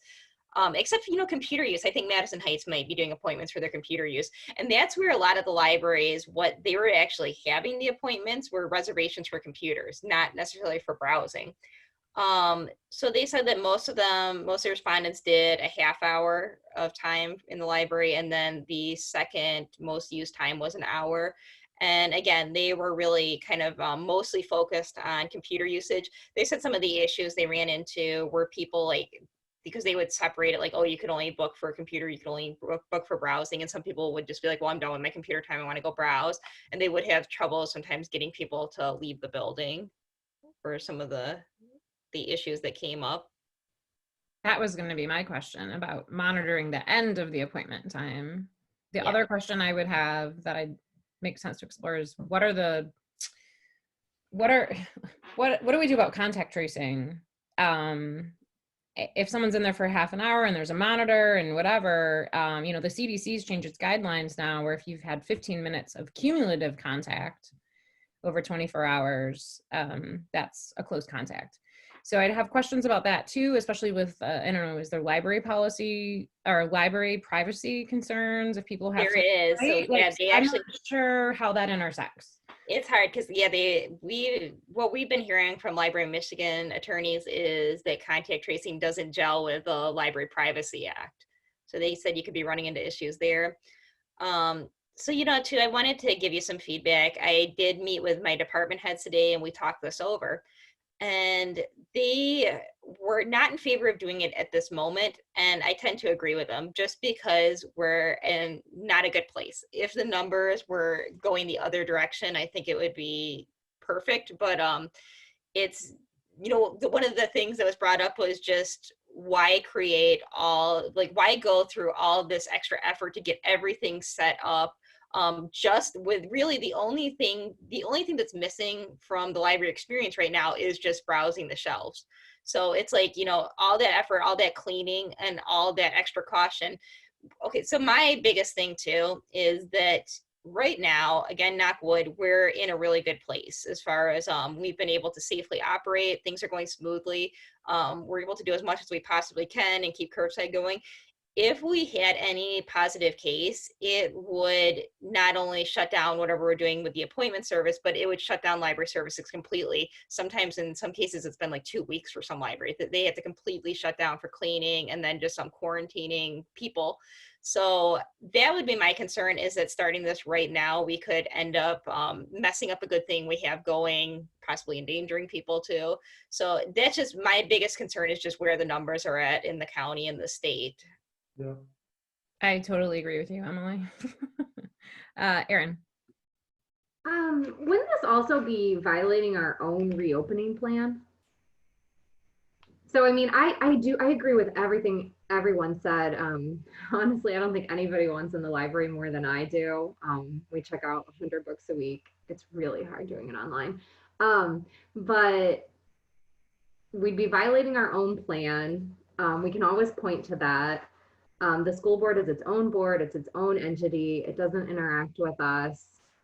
So I have to agree that I don't think now's the time. And I'm not 100% convinced the schools are going to open anyway. So we might be having a mute discussion for something that's not really going to happen on November 9th anyways. It will be such a different capacity for the schools too, whereas because it's only, is it two days a week then that school will be in session? So yeah, then I mean, also my concern is too that then that leaves still 3 days a week where it's been hard, planning around the schools, is just the idea that if we reopen before the schools do, then we're going to get probably a ton of kids, a ton of teens, a ton of families in that we might not be able to, as per our reopening policy, accommodate. So it just, may create more difficult situations, especially like with the teens if they're getting dropped off, and then we have to track down parents and, bring them get them home from work to bring the kids home and things like that. So yeah, for me, it's the only question, the very first question is, can we do it safely? And I just can't be sure about that right now. So I think leaning toward improving what we have going, which you guys have been doing all along, is being really creative and innovative and how to still provide service to the community, but keep our staff and our community safe is like our number one job in this thing. And while it is important to listen to the community and their needs, it's not more important than safety. It's just, it's not it can't be the most weighted metric. So that's sort of where I am. So Catherine. I agree with everything everybody said. And I think whenever you look to make a decision, it would be to help the largest amount of people possible. And my guess would be that the number of people who are effectively using the curbside pickup could potentially at this point be larger than the number of people who want to be inside the building. And so the prospect of losing that because of people getting sick, in addition to not wanting to harm staff or people in there, in addition to their safety, I think we'd be harming the library use of a greater number of people. So. And then Melanie. Also, isn't City Hall right across the street is still closed except for election business? So, you know, while we say, oh, it would look strange if the school's open, but we're not. Well, it would also look strange if we're open, but City Hall is not open at full capacity. Yeah, everything we're saying is points in the same direction. I wanted to add something else. I had the opportunity to talk to 2 different librarians over the past few weeks, and neither of them sounded really enthusiastic about the public coming back in the building. I mean, I'm just kind of what I teased out of it, you know, they're a little scared and worried. And, you know, you see what happens on the news if somebody has a confrontation over a mask, or, you know, it's very nerve-wracking for the staff. And if we still have this way out, we have our prepared plan and we can follow it. If we don't have to go down that path, why do it? Melanie. So this conversation has kind of taken a left turn from the discussion that the committee brought forth, because we had the same discussion yesterday in Policy Review Committee saying, like, we're not ready for this anytime soon. But since the schools are doing this hybrid plan, maybe it would be time to talk about this. And I thought Emily yesterday was saying that she would like there to be something that was in between where we are now and grab and go, because that seemed like a harsh line. And so, I mean, this was brought forward just to be like, should we look at how it would work to do appointments in case we wanted to add a middle phase in between these 2 phases? Not like, boy, we have to do this right now, November 9th. Like, we only wanted them to tell us how to do it in December, where we wouldn't even be voting on it. It would just be another discussion item. So, I mean, I hear what everyone's saying, but I just want to make it clear that what we're trying to bring forward was the idea that there could be something in between this and grab and go. And now is clearly not the time for it. But if we're gonna put that into our phased reopening, maybe now is the time to figure out what that is. Thanks for clarifying that, Melanie. I heard I think all the talk about hybrid school got me thinking we meant soon. Yeah, sorry, I misunderstood that too. I thought that it was saying like if the schools move, then we should consider it right away. But yeah, and I do like the idea. I think it would be good practice is where I am supportive of the idea of possibly like trying this out when we get to a better place. But we also have our My Libro app in place too that could do that kind of scheduling. Carla. Well, I mean, looking into it gives us the opportunity to be able to do it if we want to, whenever the timing is right. So, I mean, it might be in March, or it might be in December, or, you know, who knows? But if you don't look into it, you can't do it. So. Yeah, I would want to be really,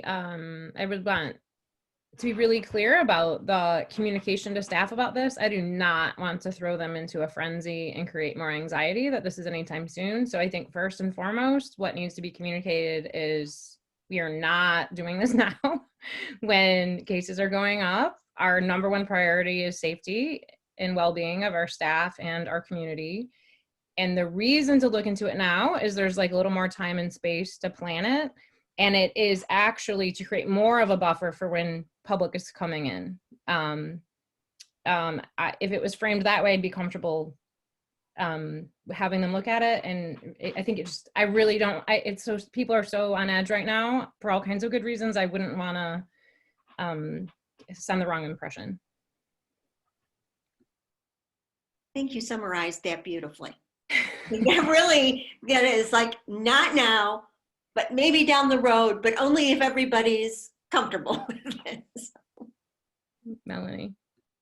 Yeah, I think the thing that concerned me most was when Emily said that the staff was like, this sounds like a lot of effort to put into something that's not happening soon. So if the feeling is like, we don't have time to do this because we're too busy doing all our actual work right now, it isn't an urgent matter. But this was just something we were discussing to get moving on before it became an urgent matter. Before we moved necessarily, like whenever we move to that next phase, that means suddenly we're grab and go and we don't have anything in place right now to slow it down. Emily, do you feel like you have enough to communicate with staff? Oh yeah, absolutely. Okay. And I didn't like announce this to the staff or anything and say that the board wanted to do this for us or anything. It was just, again, the conversation with the department heads was about the logistics of how we would do it. But, you know, that was part of it too, was along with that discussion was when would be an appropriate time to start doing it.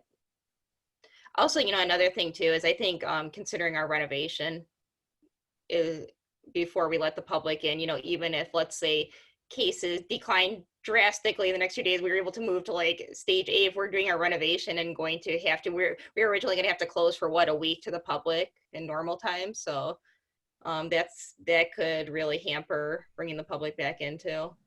There are a lot of considerations for letting the public in, for sure. Okay, anything else about this? I feel like this is well covered territory now. Okay. All right, well, what about this one, you guys? Allowing volunteers to return to the building. All right, let's try it. Oh, no, okay. I mean, I think probably Emily will do most of this one. We did have Larry, Baker, and Mitzi from Friends at our meeting yesterday to talk about this. Long story short, Friends want to get back in the building to do sorting. They're not trying to get anywhere near the Friend shop or anything like that, but, and Emily was saying we already have books piling up for them, donations that we're not supposed to be getting right now. And so there was a lot of discussion about like, when should we allow donations? How should we plan for that? Long story short, we feel like it's going to be such a flood when we do that we really need to have a better handle on just having the Friends in the building and getting sorted through theirs. And again, with the renovation, Mark brought up yesterday too, that they're going to be moving into some of that space with the construction pieces. So I think this was just about seeing if some of the Friends could come in and sort and do sort of sorting and scanning that's already present in the building that we've already been getting, even though we're not supposed to. Is that right, Emily? Yeah. So we do have a pretty considerable pile of donations, and then just a lot of the weeded items that the staff has been doing a lot of weeding, but that is also something the Friends sort through. The way our current reopening plan stands, and really the only place that it mentions volunteers is in that complete reopening plan. It has a note that volunteers be allowed back into the building in phase 5 for us, which is the socially distance, but people back in the building. And then it has a note on phase 4 that said with board approval. So right now we're in phase 3. The idea was to kind of bump that forward, and then at least they would have the option. You know, they're kind of still feeling out what the comfort level of the Friends volunteers are. Some are all on board with getting back in, and then others are still reasonably hesitant to enter back in. But this would at least open up the options to begin talking, begin creating a plan. We also discussed too, probably not opening up donations immediately until they are able to have, you know, a regular schedule of volunteers available, but just starting with the donations that are there, taking care of those. And then from there, we could kind of reevaluate whether then they would want to maybe pick certain days, or we could have people drop off donations, have limits on how many donations people could do at one time, etc. Carla. How would you be communicating all of the new procedures that are in place for staff because of COVID with the volunteers? Like, will they have to go through some sort of a training in order to be able to be on the list to come in? Yeah, I would say all the training that we went through, which was, we had packets, we had some training videos we saw, and then just, showing them the check-in procedures for when they enter the building, going over things that, if somebody has been out of the workforce, they may not be as familiar with stuff that we kind of take for granted, but, just making sure to maintain the social distance, how to properly wear a mask, things like that. And also just, reassurances about they really don't think the virus lives that long on surfaces anymore. So while we would want them to handle materials with caution, and definitely be adhering to the quarantine period, that, hopefully it kind of puts their mind at ease that it's not, a hotbed of germs necessarily and all the items that are back there. And then just showing them a big consideration too is to figure out the quarantine process. It takes a lot of space to do it, and we take up the whole auditorium with the return library books, so we'd have to figure out some kind of a space even for just books that are recently weeded with librarians and stuff. We need some kind of a system to make sure that those are still getting quarantined. Emily, could you just clarify real quick first, or maybe Melanie, to in terms of the board, the thing that we would need to approve just is in our phased plan when volunteers can be there. Is that correct? In terms of procedure, that is something you can handle. Sure. Correct? Yeah. That's not something that we develop and manage. Yeah. That's something you would develop and manage in conjunction. I'm just clarifying out there. So the issue before us is really in this phase 3 that we're in our reopening plan. Do we want to allow some sort of limited volunteer opportunities that the library administration manages, is what it sounds like. Ultimately it's our building, our facility. So that is on us. The onus is on us. Is that correct? Correct. I motion that it be permitted for volunteers to enter the building upon the director and staff's oversight and approval. Roxanne will second that. Okay, discussion. So Emily, are you actually thinking that this is a good idea? I do. Yeah. Just because it kind of get some action going with the friends who have been, forced to be at a standstill. I think it'll be good to kind of get people in at a slower pace and get them comfortable with being back in the building. And then hopefully when we move to our next phase, then they could, maybe that's something to look forward to, is that then when we move to our grab and go phase, they can start taking donations and that can be their next phase. But that way then too, it's going to help them get set up to start generating some revenue again, because they don't have a lot. I mean, we've had stuff that people have been dropping off against the library signs, have still been dropping off, but that's not a ton. That wouldn't be enough to do a book sale with. So, if they're going to start then looking forward to doing their sales again and, scanning and selling on eBay and everything, then they are going to need to also start accepting donations again. So I think it kind of eases slowly into that.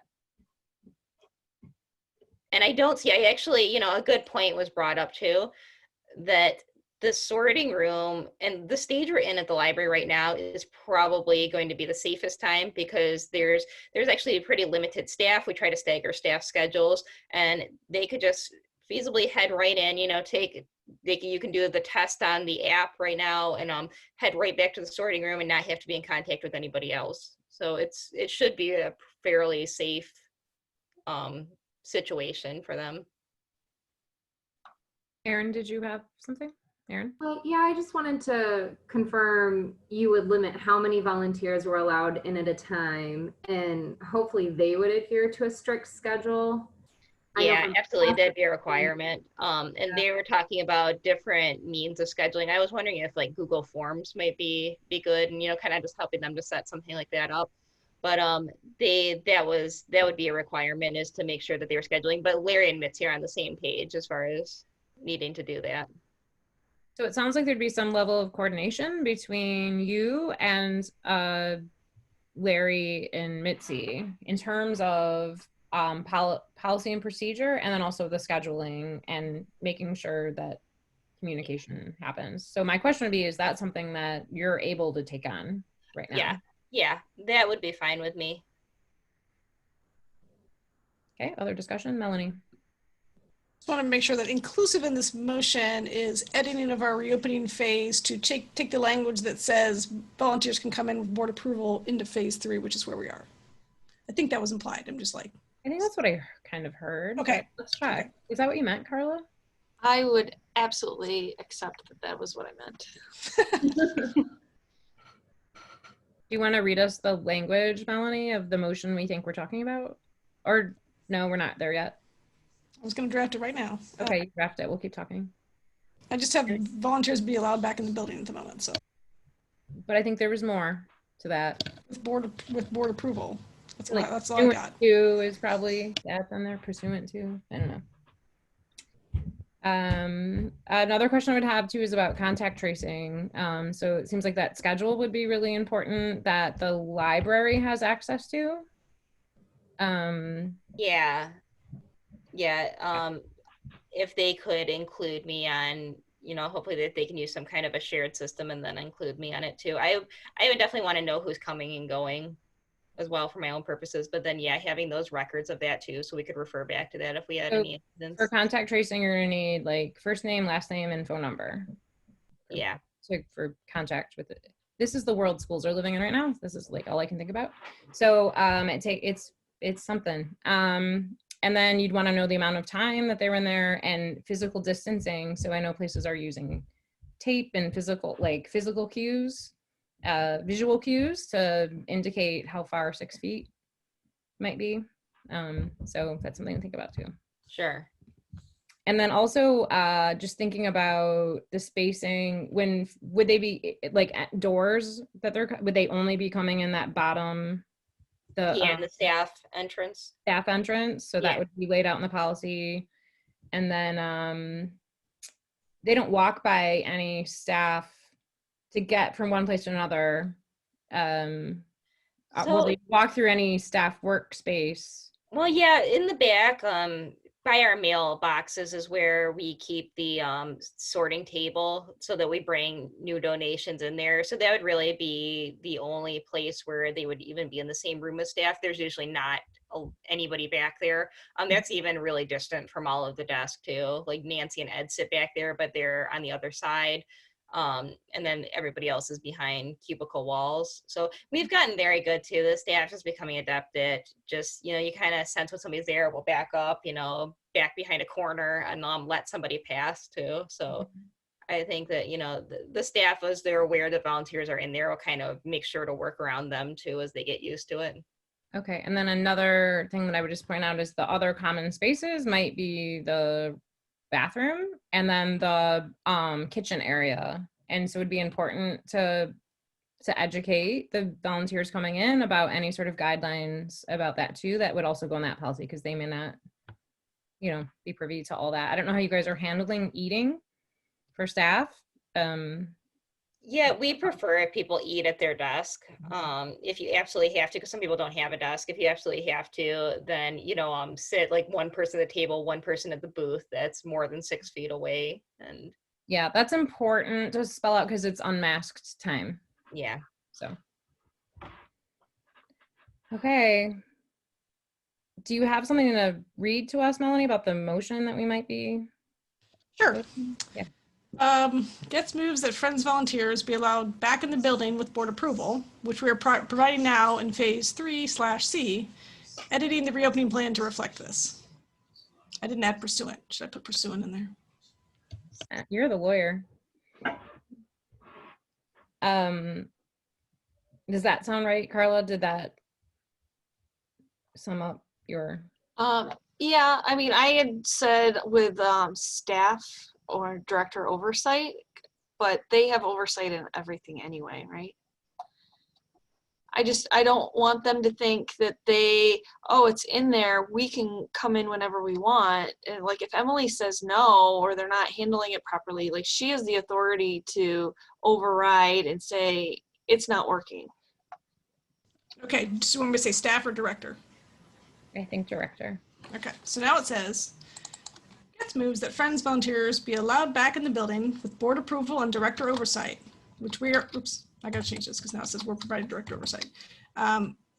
We're, we're providing approval now in phase 3C and editing the reopening plan to reflect this. Yes, something like that. Okay, any more discussion now that we know exactly the wording? Call the question. Okay, all in favor? Aye. Aye. All opposed?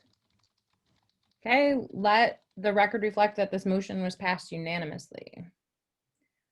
Okay, you guys, there's more. Proposed changes to policy 5.101, circulation parameters. This is in our packet. On page, if you're in a PDF, page 86. So, there's a lot here. Emily, does it make sense for you to handle this one, or Melanie? Yeah, and just, oh, sorry, Melanie, do you want me to? It would be great if you could, because I need to catch up on these notes. Well, really, just to simplify it, what it would be is opening up holds on new items, which are currently for Royal Oak patrons only.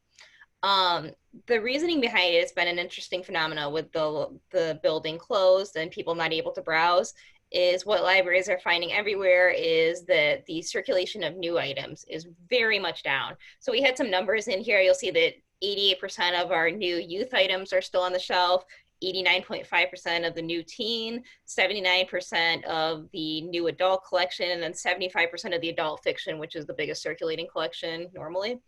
So there's just a lot of, and especially why this all came up too was adult nonfiction is not moving at all. We've tried different things, you know, we'll post the new items as they come in, we'll do Instagram and social media posts, we try pushing the new items, but you can only reach so many people, and it just takes away from, you know, the experience of how many people just walk in and, you know, look at the kids' shelves and we have those nice displays on top and we just throw stuff in. Really, you either have to know what you're looking for a lot of the time, because the catalog isn't also very user-friendly to browse new titles either. So the idea then was what a lot of libraries in our consortium, TLN, have already moved to, which is opening up their new items for hold so that they could be circulating to new libraries. We currently aren't. So it's a little bit of an unfair situation if you think about it, because that means that we're not lending our new stuff out, but our patrons can take advantage of other libraries' new items.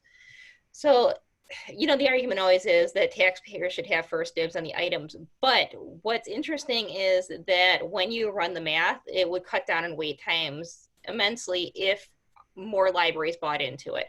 So, you know, the example given was Trouble in Paradise by Elin Hillebrand. So it has 67 copies in TLN, and it has 188 outstanding requests. If everyone in TLN like these go to fill any hold, and the circulation period is 2 weeks across the board, the current hold list could be completely filled in 9 weeks. A little bit of difference for us is for ROAK, we have 2 copies and 9 outstanding holds. Our new fiction goes out for 3 weeks. So it will currently take approximately 15 weeks to fill local holds with our local copies. If there's any concerns about it too, we do still have our express reads collection, which we've opened up for holds. Normally you wouldn't be able to place holds in those. It's like a lucky day collection where you just come in and find the material. But those would still be available just for our patrons. So it's not like they wouldn't have anything that's just for them. But the idea too is that this would just be a pilot period, especially to get us through the building closure and a unique circumstance when people aren't able to browse. But, you know, from this pilot to decide, I think it's going to be a big talk amongst SASOG, which is a Shared Automation System Committee, whether the libraries who have moved to this want to continue on, you know, whether they think too many of their new items are going, or whether they do see the benefits in continuing this and really kind of practicing things as a consortium and really playing on the idea of sharing our resources for the benefit of the public. So what I was asking is for a 3-month trial period of opening up the holds on new items. And I outlined on the next page, I actually took everything from our current circulation parameters and showed what that would look like then. So just yeses across the board. Okay, Carola. So at the end of 3 months, it would just automatically go back, or you have to remember to switch it back, or how does that work? Yeah, I do believe we would have to remember to contact TLN.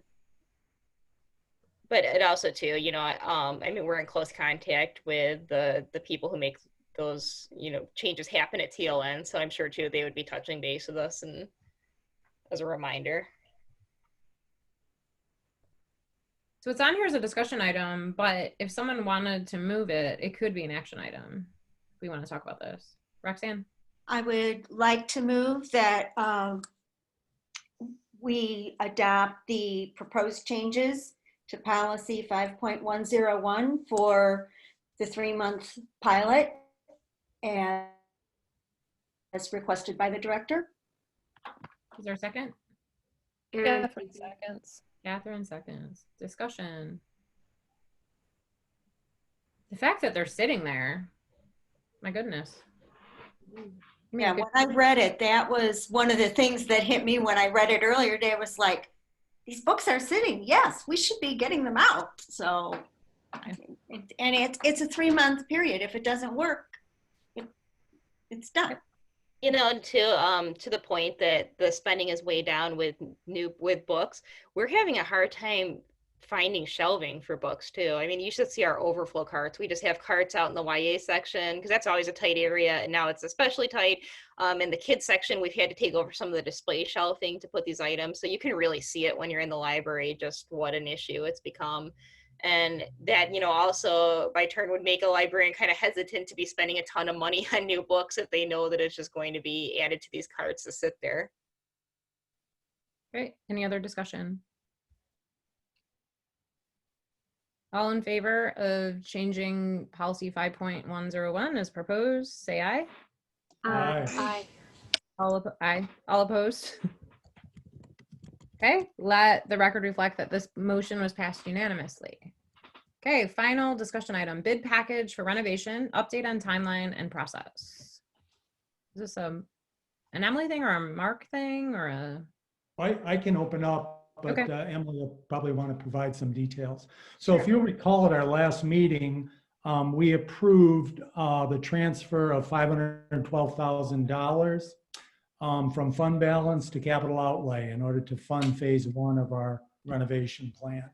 That budget amendment has been approved by the city council, so it's pretty exciting. We're moving forward. Emily has been working with Leah in the finance office and Kyle with LDA to develop an RFP, a request for proposals, a bid package, if you will. And so the facilities committee members have been reviewing that and making sure it's complete. We think that it is now, and so it's ready to be released. And so I think Emily's a little more familiar with the timelines, and maybe she can take it from there. Yeah, so as Mark said, Kyle has the spec sheet together, and he's been in communication with Leah. So I was just talking to her today, and she wants to get it open this week. She says that, you know, based on her schedule, otherwise it'll be delayed. So she says she's ready to go, and I think we are too.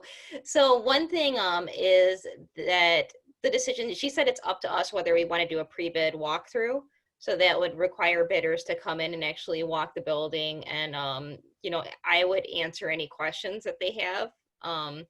So Kyle did suggest that as being a requirement. He said that then that way it kind of will help to narrow down to people who really have experience working with our particular type of building, you know, because the library is pretty unique. And so he did recommend that as a requirement. I would definitely want to speak with the city because I believe that they've had to do that, so they know how to safely proceed with that.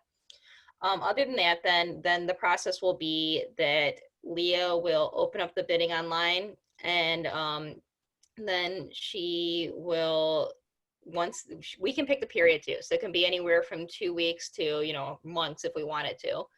And she said that 2 weeks is pretty standard. Obviously, the longer you keep it open, the more potential you have to get extra bidders in. But she said from there that once that period closes, that she'll show me the bids and we'll make our selection. The city commission then would just approve our choice. Are there, so it sounds like we're talking about guests in the building again Yeah. for a distinct purpose and a period of time. Is that something that you need board approval for? Because it's not technically reopening, but it is people in the building. I'm not sure where we are. Yeah, I mean, it's kind of interesting because, it's like we had Plant Marie and Cressa. It's kind of like along those lines, when they came in, and we do have like delivery people in there, but it probably wouldn't hurt if the board did want to move to just approve opening up the bidding process to allow people to do walkthroughs. So you said that, I mean, we can pick how long we want the RFP to be open. And 2 weeks is pretty standard. So I'm just thinking through the timeline that our next meeting is scheduled for December 8th.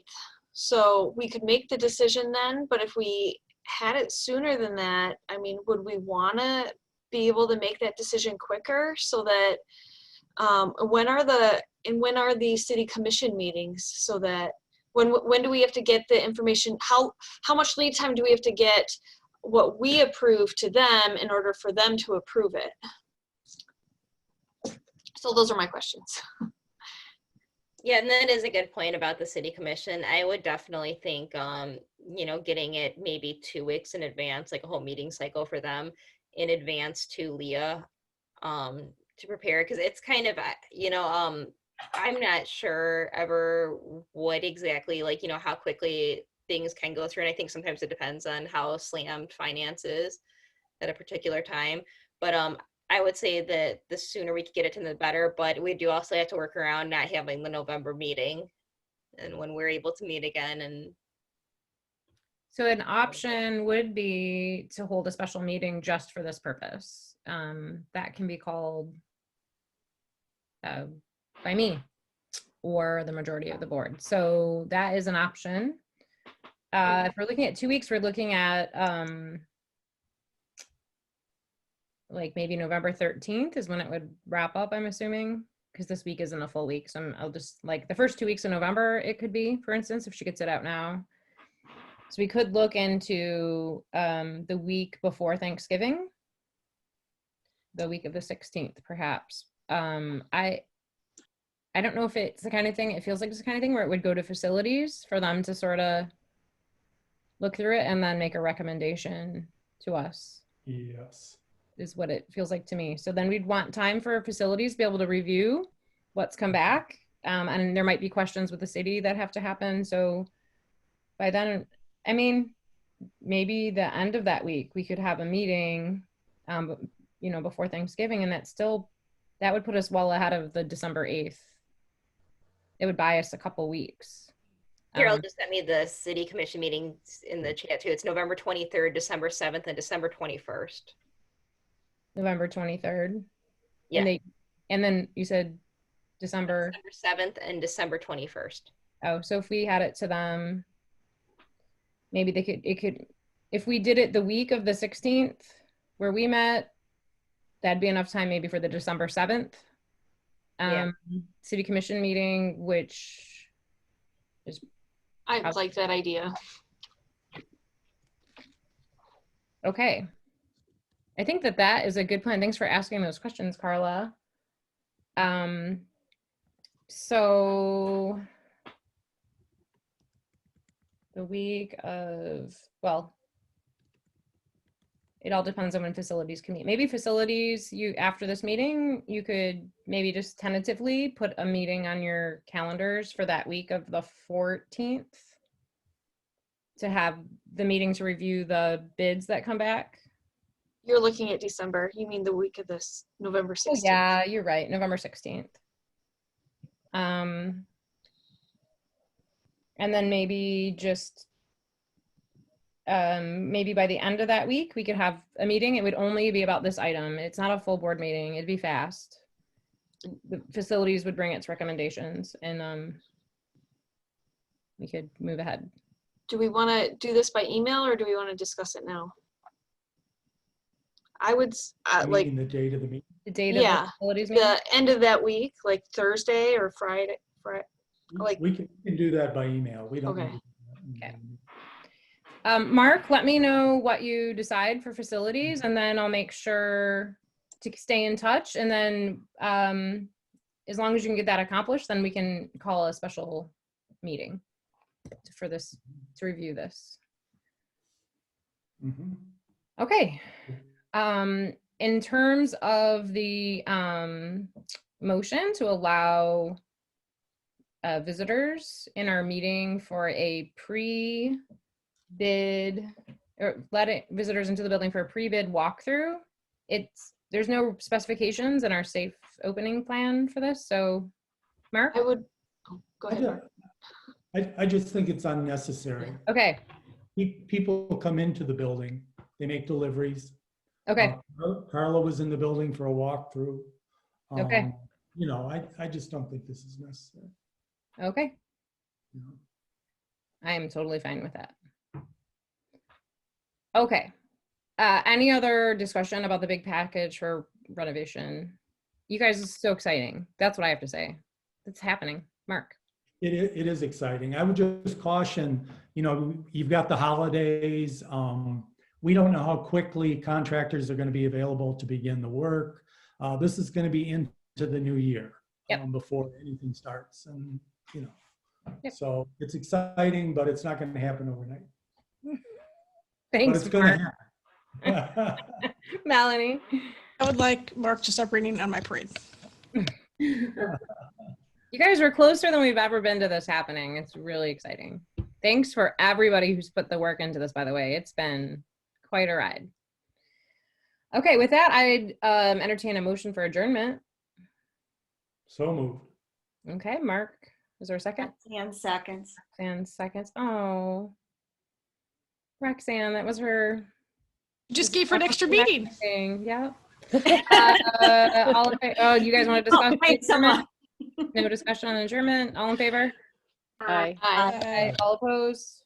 Let the record reflect that this motion was passed unanimously. I will see you guys at a special meeting to be determined. And then I will also see you for a regular board meeting on December 8th. Remember, we combine our November, December thing. That's why that meeting's the way it is. And we can hopefully celebrate that our bid, whatever we picked, has been approved by the city. Yes, because it'll be the day after their commission meeting. Also, I just want to, again, like, just point your attention to the committees that you're going to want to sign up for. Like, really get your library on in 2021 in really important ways. We will revisit that discussion in January. Okay? Because we're gonna have new members and stuff shuffling around. If you want to get off of a committee and join a different one, you could do that. So think about it. They're at the bottom. Some people I will not let leave certain committees, just so you know. But like Mark, you're not leaving. It's just not happening. Okay. So good to see everybody. Stay safe. Stay sane. Good night. Breathe a bunch. Don't forget to vote. And good to see you all. Likewise. Good to see you too. Bye, everybody. Hey, Stacey, I have a quick thing.